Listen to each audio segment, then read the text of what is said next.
mempersiapkan hati dan jiwa kita untuk memuliakan Tuhan pada ibadah raya pada hari ini. Tapi sebelum kita masuk ke dalam ibadah kita akan mempersiapkan hati kita saat teduh sejenak. Saat teduh dimulai. Saat teduh selesai, mari kita memuji Tuhan dari Kidung Kemenangan 131. Tuhan jadi pemimpinku, tenanglah kini hatiku.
Kita berdoa.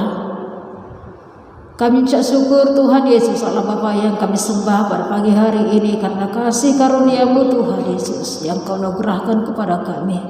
Kami masih bisa mengikuti peribadatan kami pada pagi hari ini. Mari Tuhan ikut campur dalam kehidupan kami, terbungkus kami. Biarlah Engkau Tuhan yang menguasai jiwa dan hati kami, sehingga puji-pujian kemuliaan bagi nama-Mu, bahkan pendengaran firman Tuhan Bapa hanya untuk kemuliaan nama Tuhan. Terima kasih Tuhan Yesus, kami persiapkan hati dan jiwa kami untuk Tuhan pada hari ini. Terpujilah Tuhan, Engkau pakai kami para hamba-Mu dengan luar biasa. Di dalam nama Yesus, amin. Kita membaca Mazmur bacaan hari ini dengan perikop jalan orang benar dan jalan orang fasik. Demikian firman Tuhan. Berbahagialah orang yang tidak berjalan menurut nasihat orang fasik, yang tidak berdiri di jalan orang berdosa, dan yang tidak duduk dalam kumpulan pencemooh. Tetapi yang kesukaannya ialah Taurat Tuhan, dan yang merenungkan Taurat itu siang dan malam.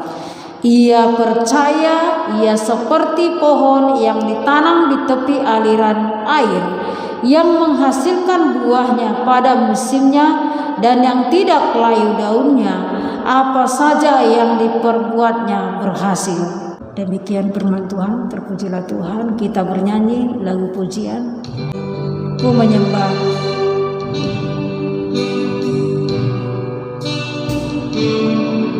Ku menyembah dalam kudus hadirat Tuhan. Di dalam tahta Tuhan, kekuatan yang luar biasa daripada hadirat Tuhan menyertai kita setiap waktu.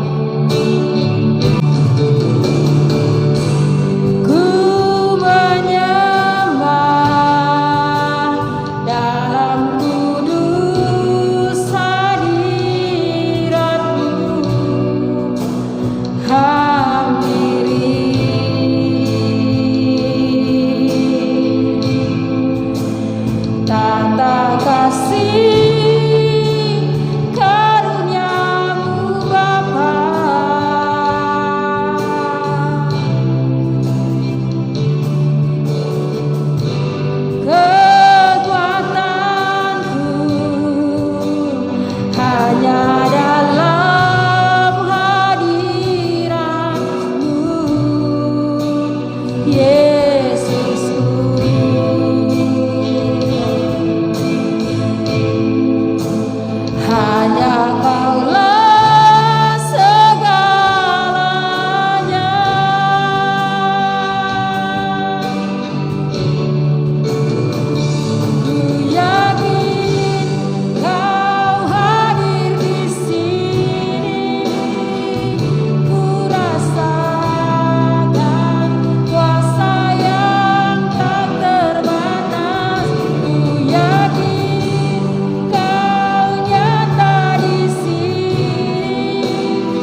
kembali menyanyikan pujian bagi Tuhan. Bila kau rasa gelisah di hatimu.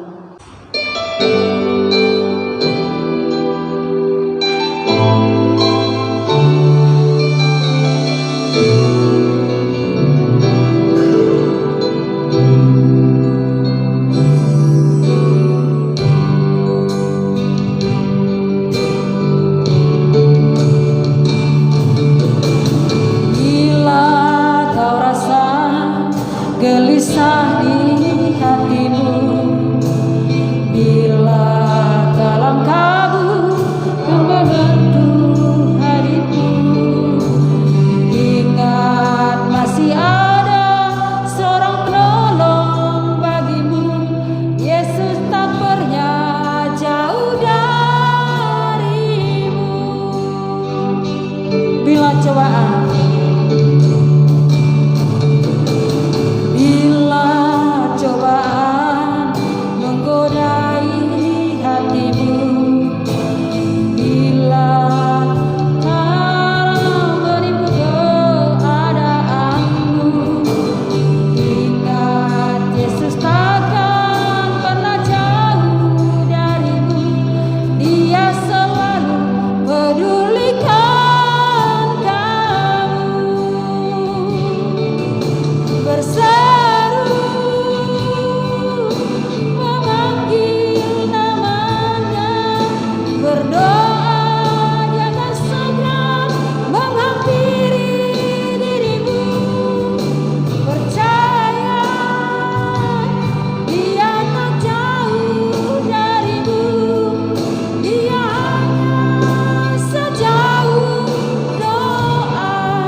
bacaan Alkitab kita hari ini 2 Korintus 4 ayat 7 sampai 15 dengan perikop harta rohani dalam bejana tanah. Kita akan bacakan bersama-sama. Tetapi harta ini kami punyai dalam bejana tanah liat, supaya nyata bahwa kekuatan yang melimpah-limpah itu berasal dari Allah, bukan dari dalam segala hal kami ditindas, namun tidak terjepit. Kami habis akal, namun tidak putus asa. Kami dianiaya, namun tidak tinggalkan sendirian. Kami dihempaskan, namun tidak binasa. Kami senantiasa membawa kematian Yesus di dalam tubuh kami, supaya kehidupan Yesus juga menjadi nyata di dalam tubuh kami. Sebab kami yang masih hidup ini terus-menerus diserahkan kepada maut karena Yesus, supaya juga hidup Yesus menjadi nyata di dalam tubuh kami yang fana ini. Maka demikianlah maut giat di dalam diri kami dan hidup giat di dalam kamu. Namun karena kami memiliki roh iman yang sama, seperti ada tertulis, aku percaya, sebab itu aku berkata-kata, maka kami juga percaya, dan sebab itu kami juga berkata-kata. Yang terakhir, karena kami tahu bahwa Ia yang telah membangkitkan Tuhan Yesus akan membangkitkan kami juga bersama-sama dengan Yesus, dan Ia akan menghadapkan kami bersama-sama dengan kamu kepada dirinya. Demikian firman Tuhan. Amin. Mari kita berdoa. Bapa yang baik, kami berterima kasih di dalam anugerah Tuhan kami ada. Bersyukur Tuhan, dalam segala keberadaan hidup kami masih boleh bersekutu, memuji, menyembah Tuhan. bersama-sama saudara seiman kami. Terima kasih Tuhan. Kami akan mendengarkan pengajaran dari firman-Mu. Tolong kami, biarlah di dalam anugerah Tuhan kami boleh mengerti akan sabda firman-Mu ini. Dalam nama Tuhan Yesus. Amin. Kita bersyukur hari ini kita ada semua karena anugerah Tuhan. Beberapa tempat sesuai dengan surat edaran Menteri Agama, maka dilakukan pembatasan ibadah. Demikian juga dengan kita hari ini, berapa jemaat ya harus mengikuti ibadah melalui rumah, begitu secara online, sehingga hanya kami saja sebagai pelayan yang boleh hadir untuk melayani bersama pada hari ini. Tapi saya percaya dengan segala keberadaan kita, ini tidak membatasi kita di dalam memuji menyembah Tuhan. Baik, tema kita hari ini adalah berkata dengan iman. Dalam pembacaan yang sudah kita baca tadi, Paulus berkata kepada jemaat di Korintus, dia menceritakan bagaimana situasi, bagaimana keadaannya yang sangat terjepit. Tetapi pada akhirnya dia berkata, aku terus berkata-kata. Kenapa? Karena aku percaya. Artinya Bapak Saudara, Paulus di dalam segala keberadaan hidupnya, suka duka yang dialami, bahkan yang terlebih berat bagi kita manusia untuk mengucap syukur ketika di dalam keadaan yang duka cita, penderitaan berat, Paulus dia tetap berkata, aku berkata-kata karena percaya. Bagaimana kita mau terus berkata-kata di dalam iman kita? Karena kita tahu, kita percaya kepada Kristus, kita percaya akan kebenaran yang Dia sampaikan. Ayat 13, namun karena kami memiliki roh iman yang sama seperti ada tertulis, aku percaya, sebab itu aku berkata-kata. Apa yang Paulus katakan? Ingat, Paulus di dalam situasi pembacaan kita itu di dalam penderitaan, di dalam penganiayaan, tetapi dia mau terus berkata-kata. Apa yang dia katakan? Tentu saja sesuai dengan imannya. Apa iman Paulus? Dia percaya, beriman kepada Kristus Yesus Tuhan. Nah, sekali lagi Bapak Saudara, iman itu bukan berbicara tentang agama, tidak. Ibrani pasal 11 ayat 1 berkata apa? Iman adalah dasar dari segala sesuatu yang kita harapkan dan bukti dari segala sesuatu yang tidak kita lihat. Itu iman. Apa iman kita? Apa yang kita harapkan? Yaitu segala janji Kristus yang telah datang ke dunia dan akan datang kedua kalinya lagi. Apa bukti yang kita bisa nyatakan, yang tidak kita lihat tapi kita bisa saksikan, yang melalui kehidupan kita itu menjadi bukti bahwa kita percaya kepada Yesus. Nah, Saudara, bagaimana kita bisa berkata dengan iman sebagaimana dengan Paulus? Mari kita lihat beberapa bagian. Ada satu ungkapan, mulutmu harimaumu, gitu ya. Mulutmu harimaumu, itu sangat mengerikan. Artinya apa?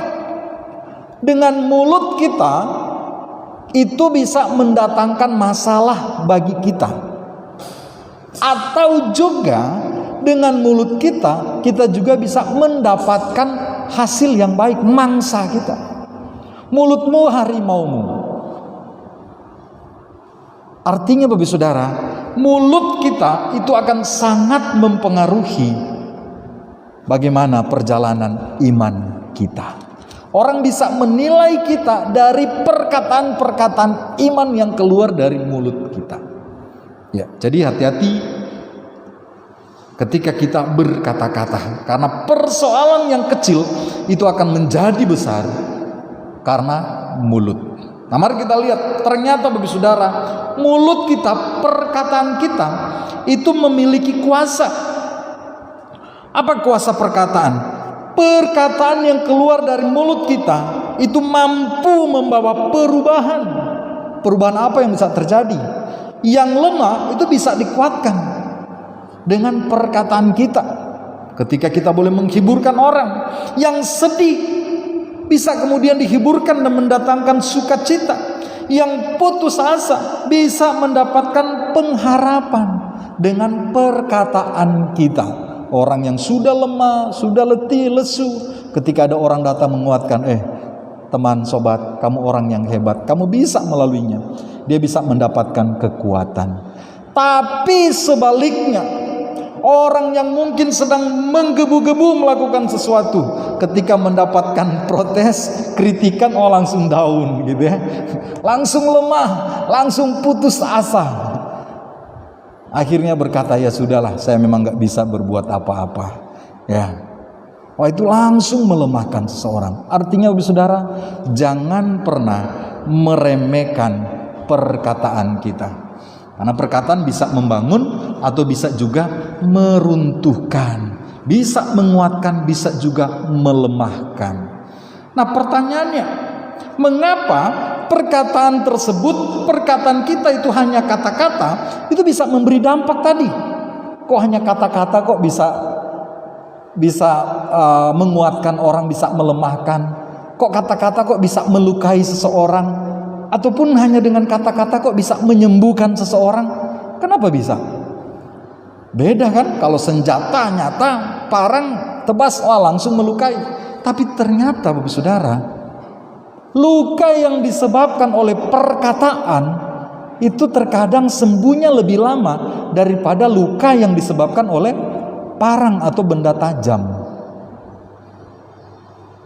Mengapa? Ada peneliti, almarhum Masaru Emoto, dia meninggal pada tahun 2014 bulan Oktober. Di dalam bukunya The Hidden Message in Water atau pesan rahasia dalam air, walaupun ini masih dalam beberapa peneliti juga, mereka kontroversi.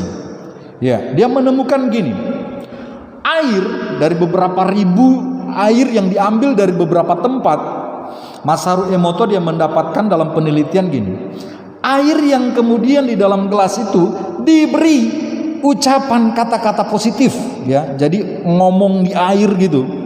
Dia bilang, kamu itu sukses, kamu itu berhasil, aku menyukaimu, kamu sangat menarik. Itu menyebabkan molekul air di dalam gelas tadi itu akan membentuk kristal-kristal yang indah. Wah, itu aneh gitu. Sebaliknya juga, air yang di dalam gelas yang di dalam penelitiannya diucapkan kata-kata negatif, seperti kamu bodoh, kamu tidak berguna, kamu orang yang gagal, aku benci kamu. Air di dalam gelas tersebut akan membentuk molekul yang tidak beraturan dan tidak sedap dipandang. Bapak Saudara, walaupun mungkin hasil ini mengalami kontroversi, tetapi saya secara pribadi percaya perkataan itu bisa mempengaruhi seseorang. Saya pernah dengar penelitian juga ada 2 kelompok anak-anak. Yang satu kelompok ini kelompok yang IQ-nya tinggi, jenius. Sedangkan yang satu kelompok B, ini yang diambil secara acak. Tapi kelompok A itu jenius. Kelompok A ini mereka belajar, ya seperti bagaimana mereka belajar. Tidak ada dorongan, tidak ada motivasi. Sedangkan kelompok B itu diberikan terus dorongan, diberikan motivasi. Pertama dikatakan, kalian kelompok B ini adalah anak-anak muda yang dipilih secara khusus. Yang dipilih karena kalian adalah orang-orang istimewa. Orang-orang yang memiliki masa depan yang luar biasa. Bapak Saudara, ternyata pada hasil akhirnya kelompok yang dipilih secara acak ini, mereka bisa menghasilkan sesuatu yang lebih maksimal daripada kelompok yang jenius pada awalnya. Kenapa? Karena sekali lagi ternyata perkataan itu mampu memberikan pengaruh yang besar dalam kehidupan kita. Kalau kita merujuk kepada penelitian dari Masaru Emoto, tubuh kita ini sebagian besar terdiri dari apa? Air. Ya. Kurang lebih 70% tubuh kita ini air. Makanya kalau penelitian ini benar-benar benar, nah gitu ya, kata-kata mempengaruhi air, molekul-molekul yang indah, maka kita ketika mendengarkan air di dalam tubuh kita ini, itu akan membentuk molekul-molekul yang indah. Kalau kita mendengarkan kata-kata yang jelek, yang negatif, itu akan membentuk molekul-molekul yang buruk, yang jelek. Nah itu kalau berdasarkan dengan penelitian dari Masaru Emoto. Nah bagaimana dengan kitab suci? Yakobus pasal 3 ayat 5 berkata apa? Demikian juga lidah, walaupun suatu anggota kecil dari tubuh, namun dapat memegahkan perkara-perkara yang besar. Lihatlah, betapapun kecilnya api, ia dapat membakar hutan yang besar. Amin. Ternyata Alkitab mengatakan lidah kita, perkataan kita itu walaupun kecil, lidah bagian yang kecil dari anggota tubuh kita, bahkan itu tersembunyi, ternyata itu bisa memegahkan perkara yang kecil menjadi besar. Bahkan dia diibaratkan seperti api. Bapak Saudara, kebakaran hutan yang melanda beberapa tempat, bahkan Riau sering mengalami karhutla ya, kebakaran hutan, sehingga polisi betul-betul bekerja keras untuk itu. Kebakaran hutan itu disebabkan dari apa? Api yang besar atau yang kecil? Dari setitik api yang kecil, kemudian membakar hutan yang beratus-ratus bahkan beribu-ribu hektar luasnya. Itu kata Alkitab. Demikian juga dengan lidah, walaupun dia anggota kecil dari tubuh, namun dia dapat memegahkan perkara-perkara yang besar. Jadi Bapak Saudara, percaya atau tidak percaya, perkataan kita itu akan sanggup memberikan perubahan. Sama seperti Paulus, walaupun di dalam penderitaan, dia terus mengeluarkan kata-kata iman, sehingga Paulus dimampukan menjalani penderitaan, tantangan yang berat.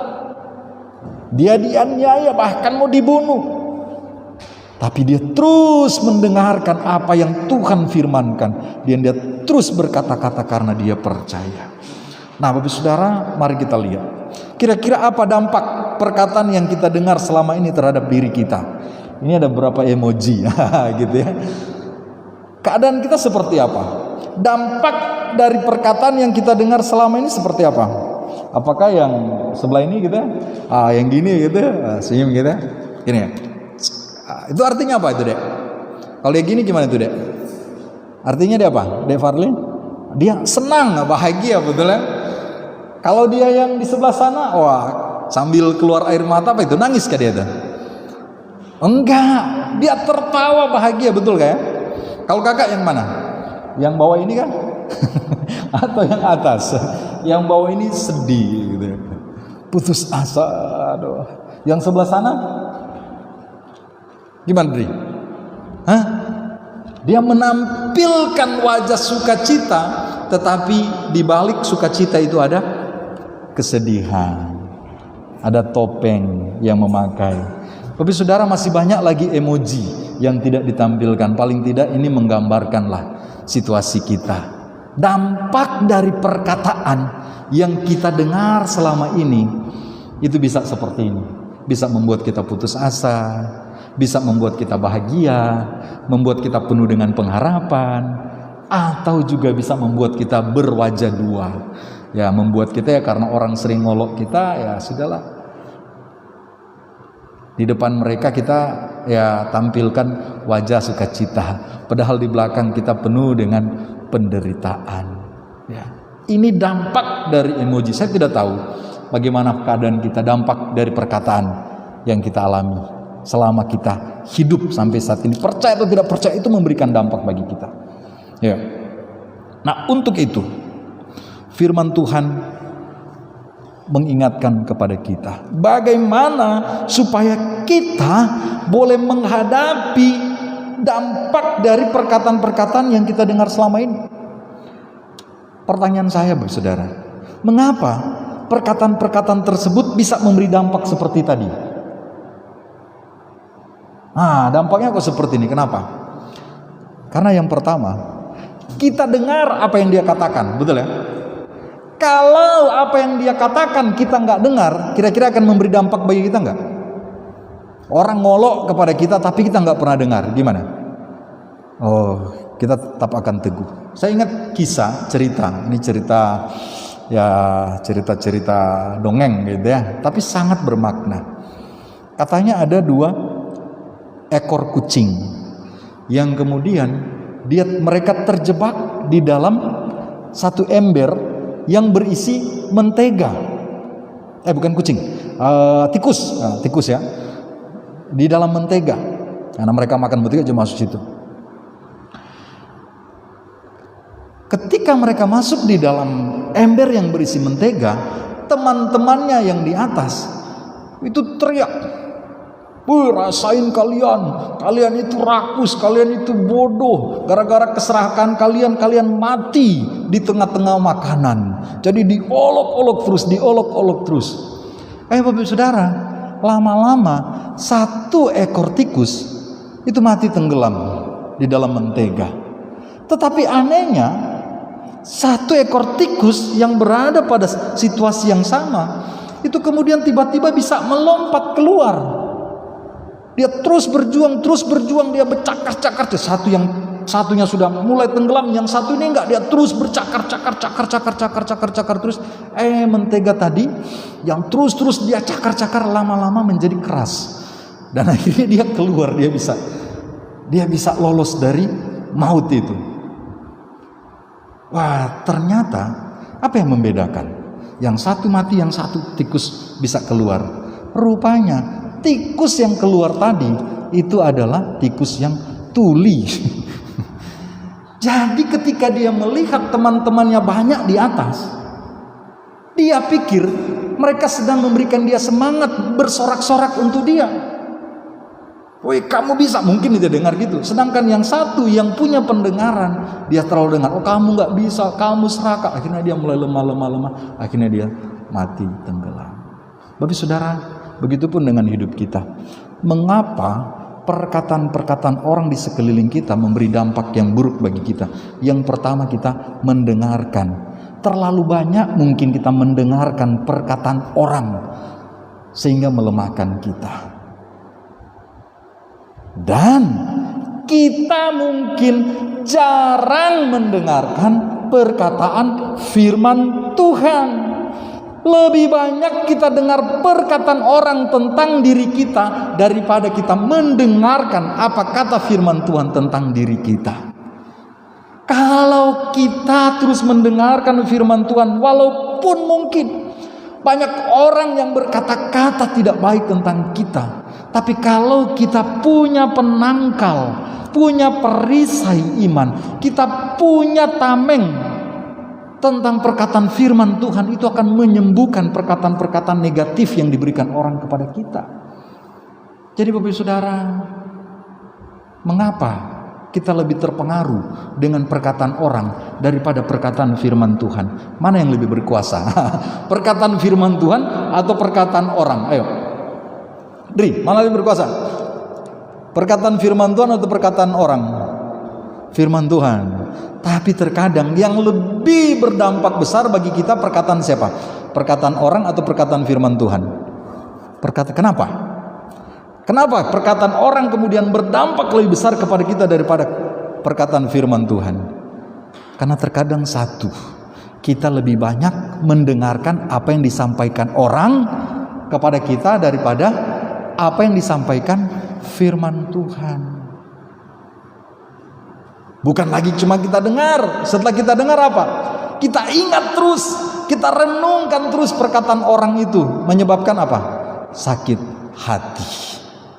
Ya, lihat orang itu, wah nggak enak. Bukan cuma nggak enak lagi lihat orang itu, kita pun kadang-kala menjadi down karena perkataan orang tersebut. Yang rugi siapa? Diri kita. Ya, diri kita yang rugi. Nah, untuk itu apa kata firman Tuhan? Dengarkanlah dan renungkanlah perkataan firman Tuhan sebelum kita berkata-kata ataupun kita mendengarkan perkataan orang. Yesaya 50 ayat 4, dia berkata apa? Tuhan Allah telah memberikan kepadaku lidah seorang murid supaya dengan perkataan aku dapat memberi semangat baru kepada orang yang letih lesu. Setiap pagi aku mempertajam pendengaranku untuk mendengar seperti seorang murid. Bapak Saudara, rahasia supaya di tengah-tengah perkataan yang terus datang kepada kita yang tidak bisa kita kendalikan. Kita nggak bisa kendalikan seseorang mau berkata apa tentang diri kita. Tapi bagaimana kita bisa mengantisipasi itu, kita bisa melawan itu. Yang perlu kita lakukan sebagaimana kata Yesaya. Setiap pagi dia mempertajam pendengarannya untuk mendengar seperti seorang murid. Pertajam telinga kita seperti seorang murid. Untuk apa? Mendengarkan apa yang Bapa katakan kepada kita. Sehingga ketika kita menjalani hari kehidupan kita, mendengar banyak berita-berita hoax, berita palsu, mendengar berita-berita negatif, kita udah punya penangkal. Apa kata firman Tuhan tentang diri kita hari ini? Apa kata firman Tuhan tentang situasi yang sedang dihadapi dunia saat ini? Kita punya penangkal. Kalau kita nggak punya penangkal apa-apa, ketika orang berkata gini yang negatif, kita langsung bilang, iyalah memang begitu. Sudah, akibatnya kita lemah, putus asa, down. Belajar dari Yesaya ini, saudara. Terus mempertajam telinga kita sebagai seorang murid. Untuk apa? Untuk mendengarkan perkataan dari Tuhan. Supaya apa? Perkataan aku dapat memberi semangat kepada orang-orang yang letih lesu. Mengapa kita perlu mendengarkan perkataan firman Tuhan? Ada 3 bagian paling tidak. Yang pertama dalam Yohanes 6 ayat 63. Rohlah yang memberi hidup, daging sama sekali tidak berguna. Perkataan-perkataan yang kukatakan kepadamu adalah roh dan hidup. Ini perkataan Yesus. Dia berkata perkataan-perkataannya, perkataan-perkataan Tuhan Yesus kepadamu, kepada kita adalah roh dan hidup. Bapak Saudara, kalau kita terus mendengarkan firman Tuhan, maka percayalah roh kita akan semakin kuat. Maka kita akan bisa menikmati kehidupan dan hidup kita akan semakin hidup. Saya kalau bicara tentang hidup selalu teringat dengan moto dari seorang tokoh dari Sulawesi Utara, Gerungan Samuel Jacob Ratulangi. Ya, Valdo tahu mungkin itu ya. Apa dia motonya? Si tahu tumau tahu. Manusia hidup untuk menghidupkan sesamanya. Ya, Yesus berkata, perkataan yang kukatakan kepadamu adalah roh dan hidup.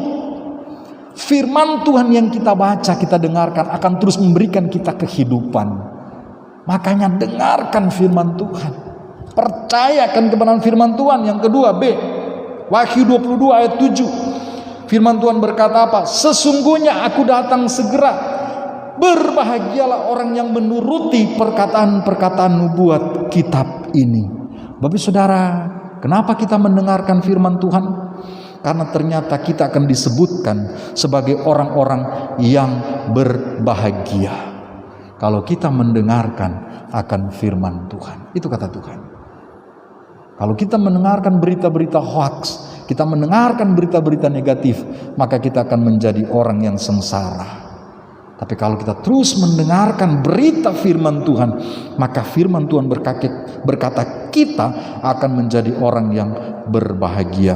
Dan yang terakhir, mengapa kita harus mendengarkan perkataan firman Tuhan? Matius 24 ayat 35. Langit dan bumi akan berlalu, tetapi apa? Perkataanku tidak akan berlalu. Bapak Saudara, langit bumi akan berlalu, tetapi perkataan-perkataan firman Tuhan itu akan tinggal tetap, ya. Perkataan seseorang itu bisa berubah. Sekarang dia bisa muji-muji kita, besok dia ngolok-ngolok kita. Sekarang dia bisa menghina kita, besok baliknya dia bisa muji-muji kita, silih berganti. Itu perkataan-perkataan manusia. Tapi firman Tuhan berkata, perkataannya itu tidak akan berlalu. Bahkan Yesus berkata apa? Segala firman-Nya sebelum dia kembali itu itu harus terlaksana sebelum dia kembali kepada Bapa di sorga. Jadi mari, dengarkanlah perkataan firman Tuhan. Lebih banyak mendengarkan sabda firman Tuhan daripada berita-berita yang ada. Apalagi sekarang dengan pandemi ini, kita ditantang untuk benar-benar membangun diri sendiri, ya, untuk kemudian benar-benar mendorong diri kita supaya boleh mengalahkan akan hal yang tidak baik, ya.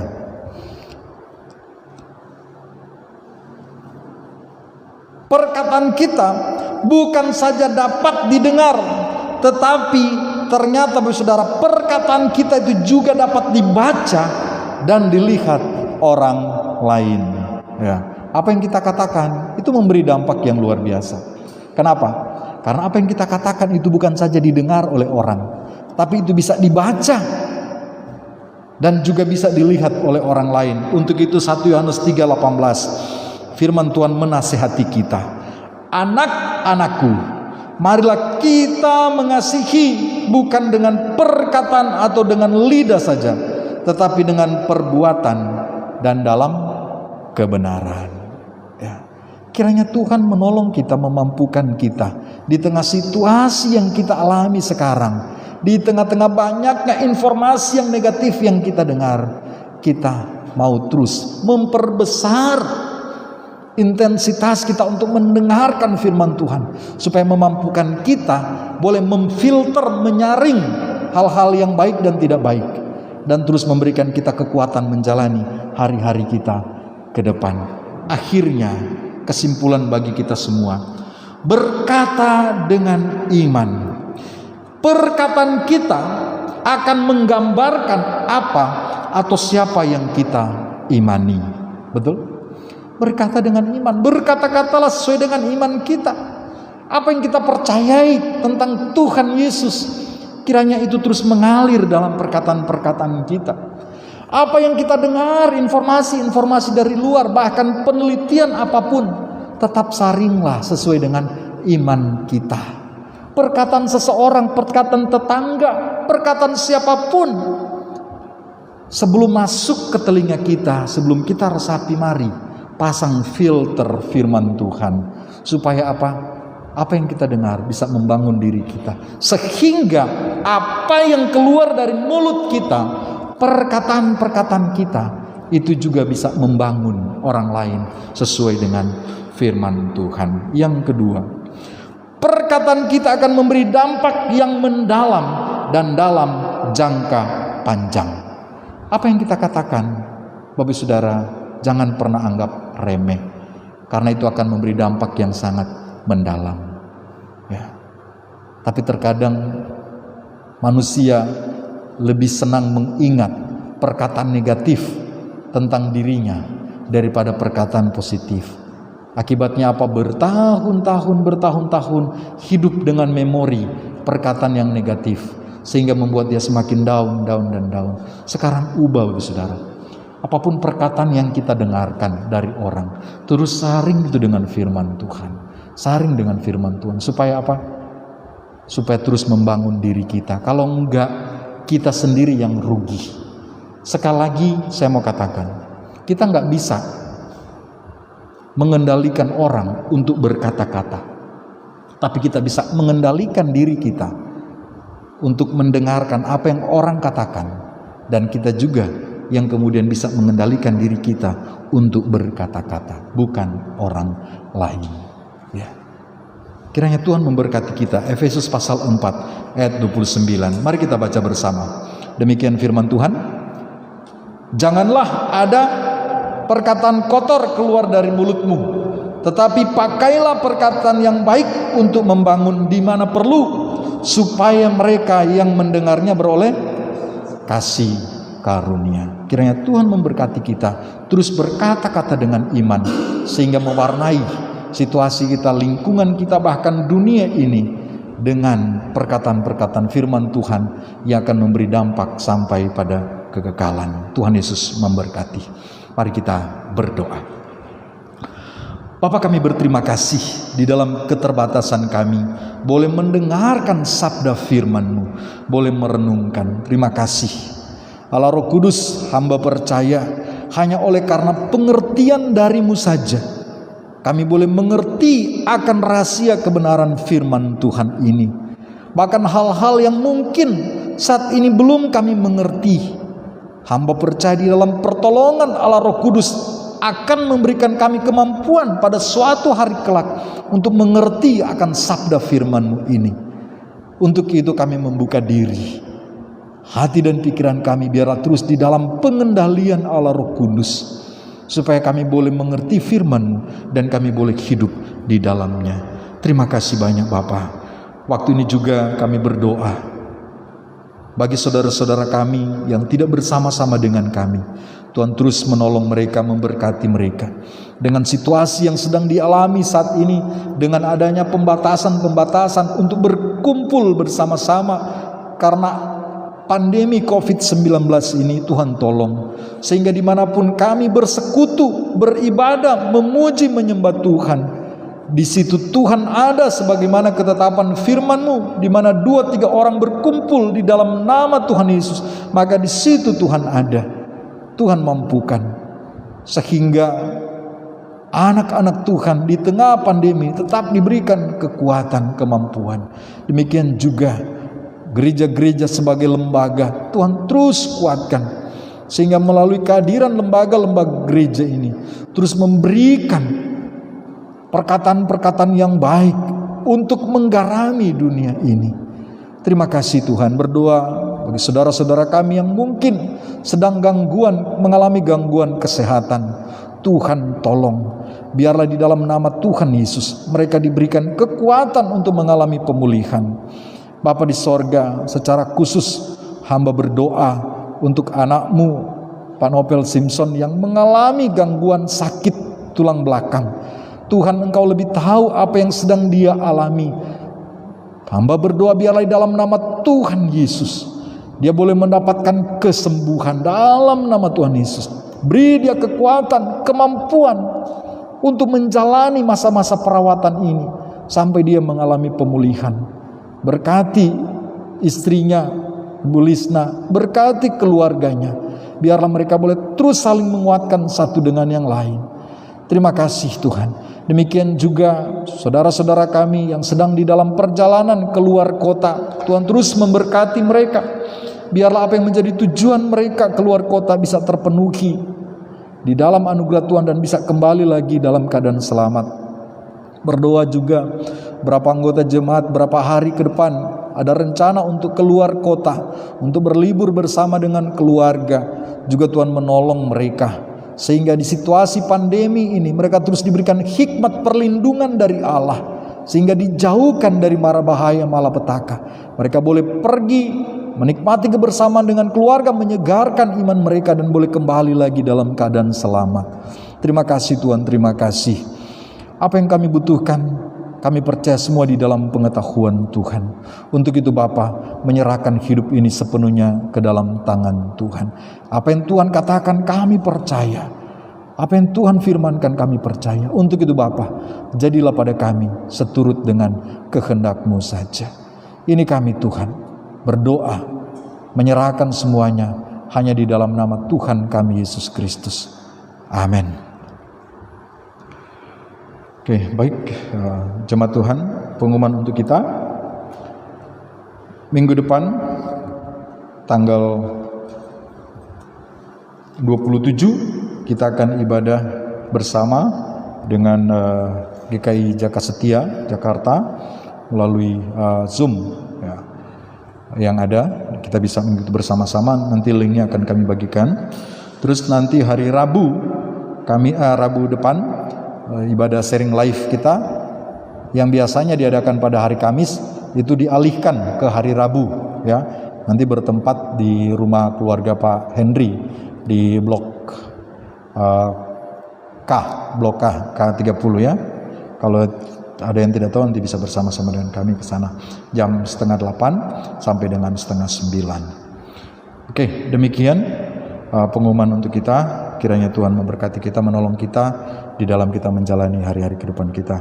Terima kasih Ibu Lasma untuk pelayanan hari ini. Saudara Adri, terima kasih. ya, ini first time melayani bersama dengan kita. Terima kasih ya, Tuhan Yesus memberkati kita semua. Dan yang lain juga ya, Fier, Farli, Valdo ya. Terima kasih untuk kehadiran kita semua. Oke, baik, mari kita berdiri. Kita akan mengakhiri untuk seluruh rangkaian ibadah kita pada hari ini. Kita berdoa. Bapa yang baik, terima kasih. Firman-Mu adalah ya dan amin. Apa yang Engkau katakan, Engkau firmankan, itu pasti akan digenapi. Untuk itu beri kami kesabaran, beri kami ketekunan untuk terus hidup di dalamnya sampai firman itu digenapi dalam hidup kami. Terima kasih Tuhan. Engkau sudah menolong kami dalam ibadah ini. Kami percaya kami boleh menikmati berkat di dalam ibadah ini, boleh menguatkan kami, memampukan kami. Terima kasih Tuhan untuk menjalani hari-hari kehidupan kami ke depan. Terima kasih. Sebentar kami akan berpisah dari tempat ini, kembali ke tempat kami masing-masing, melanjutkan aktivitas kami. Lindungi kami Tuhan, supaya kemanapun kami pergi dan berada, hidup kami boleh terus menjadi berkat bagi banyak orang. Terima kasih Tuhan, terima kasih. Jemaat Tuhan, arahkanlah hatimu dan terimalah berkat Tuhan. Berkat dari Allah Bapa, anugerah di dalam putranya Tuhan Yesus Kristus, penyertaan Allah Roh Kudus menyertai kita senantiasa dari saat ini sampai selama-lamanya. Amin. Surga dan bumi pujilah Allah-Mu sumber kurnia, seluruh makhluk puji terus Sang Bapa, Anak, Roh Kudus. Amin. Silakan duduk saat teduh. Demikian ibadah kita. Selamat hari Minggu. Tuhan Yesus menyertai.